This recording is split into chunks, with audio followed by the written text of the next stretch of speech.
السلام عليكم ورحمة الله وبركاته. بسم الله الرحمن الرحيم. الحمد لله رب العالمين، والصلاة والسلام على أشرف الأنبياء والمرسلين نبينا محمد وعلى آله وأصحابه أجمعين. أما بعد. പ്രിയമുള്ള സഹോദരങ്ങളെ, അല്ലാഹു സുബ്ഹാനഹു വ തആല അവനെ മാത്രം ആരാധിക്കുക എന്നതാണ് തൗഹീദ്. അല്ലാഹു അല്ലാത്ത മറ്റു വല്ലവരെയും ഇബാദത്ത് ചെയ്യുക എന്നതാണ് ശിർക്ക്. നീതികളിൽ വെച്ച് ഏറ്റവും വലിയ നീതിയാണ് തൗഹീദ്. അക്രമങ്ങളിൽ വെച്ച് ഏറ്റവും വലിയ അക്രമമാണ് ശിർക്ക്. അല്ലാഹു സുബ്ഹാനഹു വ തആല അവൻ്റെ കിതാബിലൂടെയും റസൂലുള്ളാഹി സ്വല്ലല്ലാഹു അലൈഹി വസല്ലം അവിടുത്തെ സുന്നത്തുകളിലൂടെയും ധാരാളക്കണക്കിന് താക്കീത് ചെയ്ത കാര്യമാണ് ശിർക്ക് എന്നത്. അല്ലാഹു സുബ്ഹാനഹു വ തആലയുടെ മഹാനായ ഒരു പ്രവാചകന്റെ പ്രാർത്ഥന കഴിഞ്ഞ ക്ലാസ്സിൽ നമ്മൾ പഠിക്കുകയുണ്ടായി. ഇബ്രാഹിം അലൈഹിസ്സലാത്തു വസ്സലാം വിഗ്രഹാരാധനയിൽ നിന്നും അല്ലാഹുവെ എന്നെയും എൻ്റെ മക്കളെയും കാത്തുരക്ഷിക്കണേ എന്ന് പ്രാർത്ഥിച്ചു. അതുകൊണ്ട് തന്നെ ശിർക്കിൽ നിന്ന് അങ്ങേയറ്റം മാറി നിൽക്കുക, അതിൻ്റെ ലാഞ്ചന പോലും ജീവിതത്തിൽ വന്നുകൂടാ എന്ന് നമ്മൾ ഓരോരുത്തരും ഉറപ്പിക്കണം. അതിനുവേണ്ടി അള്ളാഹുവിനോട് എല്ലാ സന്ദർഭങ്ങളിലും പ്രാർത്ഥിച്ചുകൊണ്ടേയിരിക്കണം. നോക്കൂ, അതുകൊണ്ടല്ലേ ഒരു ദിവസം 17 തവണ അള്ളാഹുവിനോട് നമ്മൾ പറയുകയാണ്, ഇയ്യാക നഅ്ബുദു വ ഇയ്യാക നസ്തഈൻ. അള്ളാഹുവേ, നിന്നെ മാത്രം ഞങ്ങൾ ആരാധിക്കുന്നു, നിന്നോട് മാത്രം ഞങ്ങൾ സഹായം തേടുന്നു. സുബ്ഹാനല്ലാഹ്, എല്ലാ ദിവസവും നിർബന്ധമായി 17 തവണ ഓരോ മുസ്ലിമും പറയുകയാണ്. നബി സല്ലല്ലാഹു അലൈഹി വസല്ലമയുടെ ഹദീസിൽ വന്നതുപോലെ ഈ വാക്ക് ഒരാൾ നിസ്കാരത്തിൽ പറഞ്ഞാൽ അള്ളാഹു പറയും, ഹാദാ ബൈനി വബൈന അബ്ദി, ഇതെനിക്കും എൻ്റെ അടിമക്കും ഇടയിലുള്ള കരാറാണ്. അള്ളാഹു സുബ്ഹാനഹു വ തആലയോട് നമ്മൾ ഏറ്റിട്ടുള്ള, ഉറപ്പ് നൽകിയിട്ടുള്ള കാര്യമാണ്, അള്ളാഹുവെ നീയാണ് ഞങ്ങളുടെ റബ്ബ്, നിന്നെ മാത്രമേ ഞങ്ങൾ ആരാധിക്കുകയുള്ളൂ. അതുകൊണ്ട് തൗഹീദ് കൃത്യമായി പഠിക്കുകയും ശിർക്കിൻ്റെ എല്ലാ വശങ്ങളും മനസ്സിലാക്കുകയും അതിൽ നിന്ന് ഓടി ഒളിക്കുകയും ചെയ്യുക എന്നത് ഓരോ മുസ്ലിമിൻ്റെ മേലും ഓരോ മനുഷ്യൻ്റെ മേലും നിർബന്ധമാണ്. ശിർക്കിൻ്റെ അപകടങ്ങളും അതിൻ്റെ ചില കാര്യങ്ങളുമാണ് കഴിഞ്ഞ ക്ലാസ്സിൽ നമ്മൾ മനസ്സിലാക്കിയത്. ശിർക്കെന്ന കടുത്ത പാപം സംഭവിച്ചു പോയാൽ ഈ ലോകത്തും പരലോകത്തും തീരാ നഷ്ടമാണ് സംഭവിക്കുക. ഈ ലോകത്താവട്ടെ അവൻ എന്തെന്നില്ലാത്ത അങ്കലാപ്പിലായിരിക്കും അവൻ്റെ ജീവിതം. അല്ലാഹു സുബ്ഹാനഹു വ തആലയെ വിട്ടുകൊണ്ട് അവൻ്റെ പടപ്പുകളെ ഇബാദത്ത് ചെയ്യുക എന്നത് അങ്ങേയറ്റത്തെ മോശമായ അവസ്ഥയാണ്. പരലോകത്താവട്ടെ കാലാകാലം നരകത്തിലും അവിടെയുള്ള ശിക്ഷകളും അവിടെയുള്ള മോശമായ അവസ്ഥകളുമായിരിക്കും. അതുകൊണ്ട് നമ്മൾ ഈ കാര്യം ഗൗരവത്തിൽ ശ്രദ്ധിക്കണം. ശിർക്ക് എന്നത് അത് 2 ഇനങ്ങളാണ് എന്ന് പണ്ഡിതന്മാർ വിശദീകരിച്ചിരിക്കുന്നു ഖുർആനിൻ്റെയും ഹദീസിൻ്റെയും വെളിച്ചത്തിൽ. ഒന്നാമത്തെ ഇനം വലിയ ശിർക്കാണ്, ഷിർക്കുൻ അക്ബർ എന്നാണ് അതിന് പറയുക. എന്താണ് ഷിർക്കുൻ അക്ബർ എന്ന് പറഞ്ഞാൽ? അല്ലാഹു അല്ലാത്തവരെ ഇബാദത്ത് ചെയ്യുക, അല്ലാഹു അല്ലാത്തവരോട് പ്രാർത്ഥിക്കുക, അല്ലാഹു അല്ലാത്തവർക്ക് വേണ്ടി ബലിയർക്കുക, അവർക്ക് നേർച്ച നേരുക, അതുപോലെയുള്ള കാര്യങ്ങളെല്ലാം വലിയ ശിർക്കിൽപ്പെട്ടതാണ്. ഇബാദത്തിൻ്റെ ഏതേത് ഇനങ്ങളുണ്ടോ അത് മുഴുവനും അല്ലാഹുവിന് മാത്രമേ കൊടുക്കാൻ പാടുള്ളൂ. അതിലേതെങ്കിലും ഒന്ന്, അതല്ലെങ്കിൽ മുഴുവനും അല്ലാഹു അല്ലാത്തവർക്ക് കൊടുത്താൽ അതാണ് വലിയ ശിർക്ക്. വലിയ ശിർക്ക് സംഭവിച്ചാൽ അയാൾ ഇസ്ലാമിൽ നിന്നും പുറത്തു പോകും. കാലാകാലം നരകത്തിലായിരിക്കും അയാൾ മുസ്ലിമാവാതെയാണ് മരിക്കുന്നതെങ്കിൽ. ഇതാണ് ചുരുക്കി പറഞ്ഞാൽ വലിയ ശിർക്ക്. ഷിർക്കിന്റെ രണ്ടാമത്തെ ഇനം ഷിർക്കുൻ അസ്ഗർ, ചെറിയ ശിർക്കാണ്. ചെറിയ ശിർക്ക് എന്ന് പറഞ്ഞാൽ അതിന് രണ്ട് ഇനങ്ങളുണ്ട്. ചെറിയ ശിർക്ക് ഒരാൾക്ക് സംഭവിച്ചു പോയാൽ അയാൾ ഇസ്ലാമിൽ നിന്നും പുറത്തു പോവുകയില്ല. മറിച്ച് അയാളുടെ തൗഹീദിന് ആ കാരണം കൊണ്ട് കോട്ടം സംഭവിക്കും, തൗഹീദിൽ കുറവ് സംഭവിക്കും. അതുപോലെ തന്നെ ഈ ചെറിയ ശിർക്ക് അയാളെ ചിലപ്പോൾ വലിയ ശിർക്കിലേക്ക് എത്തിച്ചേക്കാം. അത് പ്രത്യേകം ഓർത്തുവെക്കണം. അതുപോലെ തന്നെ പ്രധാനമായും നമ്മൾ ശ്രദ്ധിക്കേണ്ടത്, ചെറിയ ശിർക്ക് എന്ന് പറഞ്ഞാൽ വാക്കിൽ മാത്രമേ ചെറുതാവുന്നുള്ളൂ, അത് ശിർക്ക് തന്നെയാണ്. ഉദാഹരണത്തിന്, ഒരാൾ അര ഗ്ലാസ് മദ്യം കഴിക്കുകയാണ്, മറ്റൊരാൾ ഒരു കുപ്പി മുഴുവനുമാണ് കുടിക്കുന്നത്. രണ്ടുപേരും കള്ളുകുടിയന്മാരാണ്, മദ്യപാനികളാണ് എന്നാണ് നമ്മൾ പറയുക. അയാൾ ചെറിയ ഗ്ലാസ്സിൽ കുടിച്ച ആളാണ് എന്ന് പ്രത്യേകം പറയുകയില്ല. അതുപോലെ അതല്ലെങ്കിൽ അതിനേക്കാൾ ഗൗരവമായിട്ടാണ് നമ്മൾ ഇതിനെ കാണേണ്ടത്. ഷിർക്കുൻ അസ്ഗർ, ചെറിയ ഷിർക്ക് എന്ന് പറയുമ്പോൾ ഷിർക്ക് എന്ന കാര്യം അതിൽ വന്നിട്ടുണ്ട്. അതുകൊണ്ട് തന്നെ അത് ഗൗരവം തന്നെയാണ് എന്ന് നമ്മൾ പ്രത്യേകം ഓർക്കുക. അപ്പോൾ ഷിർക്ക് അതിന് രണ്ട് ഇനങ്ങളാണ്. ഒന്ന് വലിയ ഷിർക്ക്, രണ്ട് ചെറിയ ഷിർക്ക്. വലിയ ഷിർക്ക് സംഭവിച്ചാൽ ഇസ്ലാമിൽ നിന്നും പുറത്തു പോവും, കാലാകാലം നരകത്തിലായിരിക്കും. രണ്ട് ചെറിയ ഷിർക്കാണ്. ചെറിയ ഷിർക്ക് സംഭവിച്ചാൽ ഇസ്ലാമിൽ നിന്നും പുറത്തു പോവുകയില്ല, മറിച്ച് തൗഹീദിന് കുറവ് സംഭവിക്കും, വലിയ ഷിർക്കിലേക്ക് എത്തിപ്പെടാൻ സാധ്യത കൂടുതലുമാണ്. ഇനി ചെറിയ ഷിർക്ക് തന്നെ രണ്ട് രൂപത്തിലാണ്. ഒന്ന് ചില വാക്കുകളും അതുപോലെയുള്ള പ്രവർത്തനങ്ങളുമാണ്. എന്താണ് വാക്കുകൾ? ഉദാഹരണത്തിന്, അല്ലാഹു അല്ലാത്തവരെ പിടിച്ച് സത്യം ചെയ്യുക. ചില ആളുകൾ അല്ലാഹുവാണ് സത്യം എന്ന് പറയുന്നതിന് പകരം നബിയാണ് സത്യം, ഉമ്മയാണ് സത്യം, കഅബയാണ് സത്യം എന്നിങ്ങനെ സത്യം ചെയ്യുന്നതായി കാണാം. ഇത് ചെറിയ ശിർക്കാണ്. നബി സല്ലല്ലാഹു അലൈഹി വസല്ലമ പറഞ്ഞു, മൻ ഹലഫ ബിഗൈരില്ലാഹ്, ആരെങ്കിലും അല്ലാഹു അല്ലാത്തവരെ പിടിച്ച് സത്യം ചെയ്താൽ ഫഖദ് കഫറ ഔ അശ്റക, അവൻ കാഫിറായിരിക്കുന്നു, അതല്ലെങ്കിൽ ഷിർക്ക് ചെയ്തിരിക്കുന്നു. കണ്ടോ, ഗൗരവമാണ്. നബി സല്ലല്ലാഹു അലൈഹി വസല്ലമ ഷിർക്കും കുഫറുമാണ് അവിടെ ഹദീസിൽ പറഞ്ഞിട്ടുള്ളത്. അതുപോലെ തന്നെ അല്ലാഹു സുബ്ഹാനഹു വ തആല ഉദ്ദേശിച്ചതുപോലെ എന്ന് പറയുന്നതിന് പകരം അല്ലാഹുവും താങ്കളും ഉദ്ദേശിച്ചതുപോലെ എന്ന് പറയാൻ പാടില്ല. സാധാരണ നമ്മൾ മാഷാ അല്ലാഹ് എന്നാണ് പറയാറുള്ളത്. മാഷാ അല്ലാഹ് എന്ന് പറഞ്ഞാൽ അല്ലാഹു ഉദ്ദേശിച്ചത്.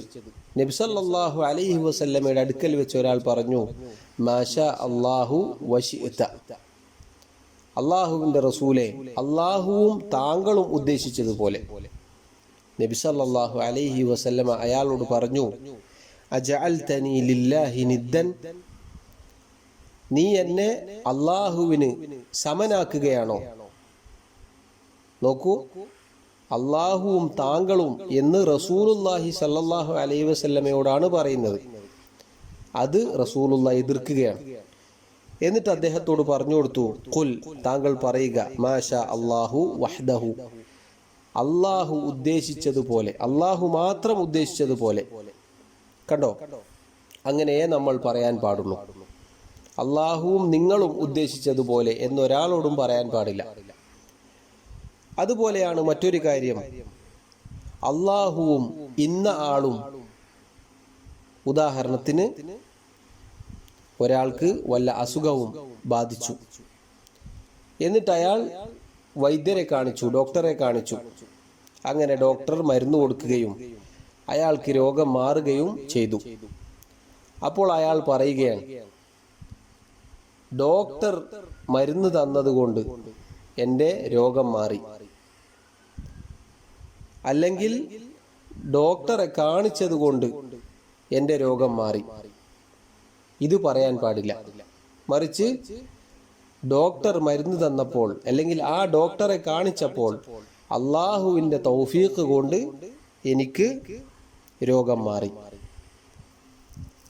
അള്ളാഹു ഉദ്ദേശിച്ചത് കൊണ്ടും ശേഷം അയാൾ മരുന്ന് തന്നതുകൊണ്ടും എൻ്റെ രോഗം മാറി എന്ന് വേണമെങ്കിൽ പറയാം. അപ്പോൾ ഇങ്ങനെയുള്ള കാര്യങ്ങൾ ചെറിയ ശിർക്കിൽ പെടുന്നതാണ്. ഒന്ന്, അള്ളാഹു അല്ലാത്തവരെ പിടിച്ച് സത്യം ചെയ്യുക. രണ്ട്, അള്ളാഹുവും താങ്കളും ഉദ്ദേശിച്ചത് എന്ന് പറയാൻ പാടില്ല. മറിച്ച് അള്ളാഹു ഉദ്ദേശിച്ചതുപോലെ എന്ന് മാത്രമേ പറയാൻ പാടുള്ളൂ. അതുപോലെ അള്ളാഹുവും ഇന്ന ആളും എന്ന് അയാളെ ചേർത്തി പറയാൻ പാടില്ല. പിന്നെയോ അള്ളാഹു ഉദ്ദേശിച്ചു, ശേഷം അദ്ദേഹം സഹായിച്ചതുകൊണ്ട് എനിക്കെൻ്റെ കാര്യങ്ങൾ നടപ്പിലായി, അല്ലെങ്കിൽ രോഗം മാറി എന്നിങ്ങനെ പറയാം. ശേഷം എന്ന വാക്ക് അവിടെ ഉൾപ്പെടുത്തണം. അതുപോലെ തന്നെയാണ് ചില പ്രവർത്തനങ്ങൾ. ഉദാഹരണത്തിന് ഉറുക്ക്, ഏലസ്, ചരട്, അതുപോലെ വളയം, ഇങ്ങനെയുള്ള കാര്യങ്ങൾ ശരീരത്തിൽ ധരിക്കുക. ചില ആളുകൾ ഏതെങ്കിലും ജ്യോത്സ്യന്റെ അടുത്തോ അല്ലെങ്കിൽ തങ്ങളടുത്തോ പോയിട്ട് അയാൾ മന്ത്രിച്ച ചരടുകൾ, ഉറുക്കുകൾ ശരീരത്തിൽ കെട്ടും. ഈ കാര്യം റസൂലുള്ളാഹി സല്ലല്ലാഹു അലൈഹി വസല്ലമ ഗൗരവത്തിൽ വിലക്കിയതാണ്. നബി സല്ലല്ലാഹു അലൈഹി വസല്ലമ പറഞ്ഞു, മൻ തഅല്ലഖ തമീമതൻ ഫഖദ് അശ്റക. ആരെങ്കിലും തമീമത്ത് അഥവാ ഏലസ്, ഉറുക്ക് ബന്ധിച്ചാൽ, ശരീരത്തിൽ കെട്ടിയാൽ അവൻ ശിർക്ക് ചെയ്തിരിക്കുന്നു. മറ്റൊരു റിവായത്തിൽ കാണാം, റസൂലുള്ളാഹി സല്ലല്ലാഹു അലൈഹി വസല്ലമ പറഞ്ഞു, ആരെങ്കിലും ഏലസ് കെട്ടിയാൽ അവന്റെ ആഗ്രഹം അള്ളാഹു പൂർത്തീകരിച്ചു കൊടുക്കാതിരിക്കട്ടെ. നബി സല്ലല്ലാഹു അലൈഹി വസല്ലമയുടെ അടുക്കൽ കുറച്ചാളുകൾ വരികയും അവിടുത്തോട് ബൈഅത്ത് ചെയ്യാൻ അഥവാ ഇസ്ലാമിലേക്ക് വരികയും നബി സല്ലല്ലാഹു അലൈഹി വസല്ലമയോടൊത്ത് ദീനിന്റെ കാര്യങ്ങൾ അത് കൃത്യമായി പാലിക്കുകയും ചെയ്യും എന്ന് റസൂലുള്ളാഹി സല്ലല്ലാഹു അലൈഹി വസല്ലമയുടെ അടുക്കൽ വന്ന് വാക്ക് കൊടുക്കാൻ വന്ന ചില ആളുകൾ, അവരിൽ ഒരാൾ കയ്യിൽ ഒരു വളയം ബന്ധിച്ചിരിക്കുന്നു. നബി സല്ലല്ലാഹു അലൈഹി വസല്ലം അദ്ദേഹത്തോട് ചോദിച്ചു, എന്താണിത്? അപ്പോൾ അയാൾ പറഞ്ഞു, രോഗം ഉള്ളതുകൊണ്ട് കെട്ടിയതാണ്, രോഗത്തിന് വേണ്ടി ചെയ്തതാണിത്. നമ്മുടെ നാടുകളിൽ പല ആളുകളും ചെയ്യാറുള്ളത് പോലെ എന്തെങ്കിലും പ്രശ്നങ്ങൾ ഉണ്ടായാൽ ഏതെങ്കിലും ജാറത്തിൽ പോയി ഉറുക്ക് മന്ത്രിച്ചിട്ട് ശരീരത്തിൽ കെട്ടും. നബി സല്ലല്ലാഹു അലൈഹി വസല്ലം അയാളോട് പറഞ്ഞ വാക്കെന്താണ്? ഇത് നീ കെട്ടുകയാണെങ്കിൽ അള്ളാഹു നിന്റെ രോഗം വർദ്ധിപ്പിക്കുകയല്ലാതെ ചെയ്യുകയില്ല. മാത്രമല്ല, ഇതിലായിക്കൊണ്ട് നീ മരിച്ചാൽ നീ നരകത്തിലുമാണ്. സുബ്ഹാനല്ലാഹ്. അപ്പോൾ ഗൗരവത്തിൽ ശ്രദ്ധിക്കേണ്ട കാര്യങ്ങളാണ് ഇത്. പല ആളുകളും രോഗം കാരണത്താൽ, അതല്ലെങ്കിൽ കണ്ണേറ് ഭയന്നുകൊണ്ട്, അങ്ങനെയൊക്കെ ഈ രൂപത്തിലുള്ള ഉറുക്കുകളും ഏലസുകളും കെട്ടാറുണ്ട്. ചില വാഹനങ്ങളിൽ ചില ആളുകൾ ഇതുപോലെ വെക്കാറുണ്ട്, കണ്ണേറ് തട്ടുന്നതിന് വേണ്ടി. ഇതൊന്നും ഇസ്ലാമിൽ പഠിപ്പിക്കപ്പെടാത്ത കാര്യങ്ങളാണ്. മറിച്ച് നബി സല്ലല്ലാഹു അലൈഹി വസല്ലമ ഈ രൂപത്തിലുള്ള പ്രയാസങ്ങൾ ഉണ്ടായാൽ എന്താണ് ചെയ്യാൻ പഠിപ്പിച്ചത്, അത് മാത്രമേ നമ്മൾ ചെയ്യാൻ പാടുള്ളൂ. ഉദാഹരണത്തിന് രോഗം വന്നാൽ, അതുപോലെയുള്ള പ്രയാസങ്ങൾ ഉണ്ടായാൽ നമ്മൾ മന്ത്രിക്കുകയും ഖുർആനോ അതുപോലെ ദിക്റുകളോ ഓതി മന്ത്രിക്കുകയും നമ്മുടെ കൈകളിൽ ഊതി ശരീരത്തിൽ തടവുകയും ചെയ്യുക. അതുപോലെ തന്നെ കണ്ണേറ് ബാധിക്കാതിരിക്കാൻ ഈ രൂപത്തിലുള്ള പ്രാർത്ഥനകൾ പ്രാർത്ഥിക്കുകയും ദിക്റുകൾ ചൊല്ലുകയും ചെയ്യുക. അല്ലാതെ ഇങ്ങനെയുള്ള പ്രവർത്തനങ്ങൾ ചെയ്യാൻ പാടില്ല. അതുതന്നെ പ്രത്യേകം നമ്മൾ ശ്രദ്ധിക്കണം. ഈ പറഞ്ഞ ചരടും ഉറുക്കും ഏലസുമാണ് എൻ്റെ പ്രശ്നങ്ങൾ നീക്കുന്നത് എന്നാരെങ്കിലും വിചാരിച്ചാൽ അയാൾ ഇസ്ലാമിൽ നിന്നും പുറത്തുപോയി. അതല്ല, ഇത് കാരണത്താൽ അള്ളാഹുവാണ് പ്രയാസങ്ങൾ നീക്കുന്നത് എന്ന് വിചാരിച്ചാൽ തന്നെ ഈ പറഞ്ഞ ചെറിയ ശിർക്കിൽ ഉൾപ്പെട്ടു. അപ്പോൾ ഗൗരവമായ കാര്യമാണ് അത്. ഇനി ചെറിയ ശിർക്കിന്റെ രണ്ടാമത്തെ ഇനത്തിൽപ്പെട്ടതാണ് ഷിർക്കുൻ ഖഫി, ഗോപ്യമായ ശിർക്ക്. എന്താണ് ഗോപ്യമായ ശിർക്ക് എന്ന് പറഞ്ഞാൽ? ഉദാഹരണത്തിന്, ഒരാളുടെ നീയത്തിലും ഉദ്ദേശത്തിലും സംഭവിക്കുന്ന ശിർക്കാണത്. വേഗത്തിൽ പറഞ്ഞാൽ മനസ്സിലാവാൻ ഒരു ഉദാഹരണം പറയാം. ഒരാൾ നിസ്കരിക്കുകയാണ്. അപ്പോൾ അടുത്തുള്ള ഉസ്താദുമാരോ അല്ലെങ്കിൽ ആരെങ്കിലും കാണട്ടെ, എൻ്റെ നിസ്കാരം നല്ല ഭംഗിയുണ്ട്, ഞാൻ നല്ല രൂപത്തിലാണ് നിസ്കരിക്കുന്നത് എന്ന് അവരും കൂടി അറിയട്ടെ എന്ന രൂപത്തിൽ ഒരാൾ നിസ്കരിക്കലാണ് ഈ രൂപത്തിലുള്ള ശിർക്ക്, നീയത്തിലുണ്ടാവുന്ന ശിർക്ക്. അതുപോലെ തന്നെ അതിന് റിയാ എന്നാണ് പറയുക. റിയാ എന്ന് പറഞ്ഞാൽ ലോകമാന്യത, ജനങ്ങളെ കാണിക്കാൻ വേണ്ടി പ്രവർത്തിക്കുക. അതിനുള്ള ഒരു ഉദാഹരണമാണ് നിസ്കാരം. അതുപോലെ ഏതു പ്രവർത്തനങ്ങളാവട്ടെ, ഒരാൾ സ്വതക്ക ചെയ്യുകയാണ്, ആളുകൾ കാണാൻ വേണ്ടി കൊടുക്കുക, അതല്ലെങ്കിൽ ആ രൂപത്തിലുള്ള നീയത്തുകളിൽ സംഭവിക്കുന്ന അബദ്ധം, അതാണ് ഷിർക്കുൻ ഖഫി. അതിൽപ്പെട്ടത് തന്നെയാണ് അസ്സുമഅത്ത്. എന്താണ് സുമഅത്ത് എന്ന് പറഞ്ഞാൽ? കേൾക്കാൻ ആഗ്രഹിക്കുക. ഉദാഹരണത്തിന്, ഒരാൾ ഇമാമത്ത് നിന്ന് നിസ്കരിച്ചു. ഇമാമത്ത് നിന്ന് നിസ്കരിച്ചതിന് ശേഷം അയാൾ വിചാരിക്കുകയാണ്, ആളുകൾ പറയട്ടെ അയാളുടെ നല്ല ഖിറാഅത്താണ്, നല്ല ഓത്താണ്. അതല്ലെങ്കിൽ ഒരാൾ ക്ലാസ് എടുത്തു, എന്നിട്ട് അയാൾ മനസ്സിൽ വിചാരിക്കുകയാണ്, എൻ്റെ ക്ലാസ് നല്ല ക്ലാസ്സാണ്, നല്ല പ്രസംഗമാണ് എന്ന് ആളുകൾ പറയണം എന്ന് വിചാരിക്കുക. ഇതാണ് ഷിർക്കുൻ ഖഫി, ഗോപ്യമായ ഷിർക്ക്. ഇത് വളരെ ശ്രദ്ധിക്കേണ്ട കാര്യമാണ്. നബി സല്ലല്ലാഹു അലൈഹി വസല്ലമ പറഞ്ഞു, അഖ്വഫു മാ അഖാഫു അലൈക്കും അശ്ശിർക്കുൽ അസ്ഗർ. നിങ്ങളുടെ കാര്യത്തിൽ ഞാൻ ഏറ്റവും കൂടുതൽ ഭയക്കുന്നത് ചെറിയ ശിർക്കാണ്. ഖാലു, സഹാബത്ത് ചോദിച്ചു, യാ റസൂലല്ലാഹ് വമ ശിർക്കുൽ അസ്ഗർ? അള്ളാഹുവിൻ്റെ റസൂലെ, എന്താണ് ഷിർക്കുൻ അസ്ഗർ എന്ന് പറഞ്ഞാൽ, ചെറിയ ശിർക്ക് എന്ന് പറഞ്ഞാൽ? ഖാല, നബി സല്ലല്ലാഹു അലൈഹി വസല്ലം പറഞ്ഞു, അർരിയാഉ, ലോകമാന്യം, ലോകമാന്യത, ആളുകളെ കാണിക്കാൻ വേണ്ടി പ്രവർത്തിക്കുക. അത് രണ്ട് രൂപത്തിലാണ്. ഒന്ന്, ചെയ്യുമ്പോൾ തോന്നുക ആളുകൾ കാണട്ടെ എന്ന രൂപത്തിൽ. രണ്ടാമത്തത്, ചെയ്തതിന് ശേഷം ആളുകൾ പുകഴ്ത്തി പറയട്ടെ, നല്ലത് പറയട്ടെ എന്ന് വിചാരിക്കുക. രണ്ടായാലും അപകടം തന്നെയാണ്. ഇത് സംഭവിച്ചാൽ അയാളുടെ പ്രവർത്തനങ്ങൾ പൊളിഞ്ഞു പോകും. അത് നമ്മൾ ഗൗരവത്തിൽ ശ്രദ്ധിക്കുക. അതുപോലെ തന്നെയാണ് ദുനിയാവിൻ്റെ എന്തെങ്കിലും കാര്യത്തിനു വേണ്ടി ഇബാദത്തുകൾ ചെയ്യുക. ഒരാൾ ഇമാമ് നിൽക്കുകയാണ്, അതല്ലെങ്കിൽ ബാങ്ക് വിളിക്കുകയാണ്, അതല്ലെങ്കിൽ എന്തെങ്കിലും കാര്യങ്ങൾ ദീൻ പഠിപ്പിക്കുക, അതുപോലെയുള്ള കാര്യങ്ങളൊക്കെ ദുനിയാവിൻ്റെ ലാഭം പ്രതീക്ഷിച്ചുകൊണ്ട് ചെയ്യുക. ഇത് പാടില്ലാത്തതാണ്. അതും ചെറിയ ശിർക്കിൽ പെടുന്നതാണ്. അപ്പോൾ ഷിർക്കിൻ്റെ ഇനങ്ങളാണ് നമ്മൾ മനസ്സിലാക്കിയത്. ഷിർക്കിന് രണ്ട് ഇനങ്ങളുണ്ട്, വലിയ ഷിർക്കും ചെറിയ ഷിർക്കും. ചെറിയ ഷിർക്കിന് രണ്ട് ഇനങ്ങളാണ്. ഒന്ന്, വാക്കുകളിലും പ്രവർത്തനങ്ങളിലും സംഭവിക്കുന്ന കാര്യങ്ങൾ. രണ്ട്, നീയത്തുകളിലും ഉദ്ദേശങ്ങളിലും സംഭവിക്കുന്ന ഷിർക്ക്. ഇങ്ങനെ ഈ കാര്യങ്ങൾ നമ്മൾ പ്രത്യേകം ശ്രദ്ധിക്കുക. അല്ലാഹു സുബ്ഹാനഹു തആല ഇത്തരത്തിലുള്ള എല്ലാവിധ ഷിർക്കിൻ്റെ ഇനങ്ങളിൽ നിന്നും നമ്മെ കാത്തുരക്ഷിക്കുമാറാവട്ടെ. വലിയ ഷിർക്ക് അത് നമുക്ക് അറിയാം, അത് നമ്മൾ പ്രത്യേകം ശ്രദ്ധിക്കും ഇൻഷാ അല്ലാഹ്. എന്നാൽ ചെറിയ ഷിർക്ക് പലപ്പോഴും നമ്മിൽ പലർക്കും, എല്ലാവർക്കും സംഭവിച്ചു പോകുന്ന ഒരു കാര്യമാണ്.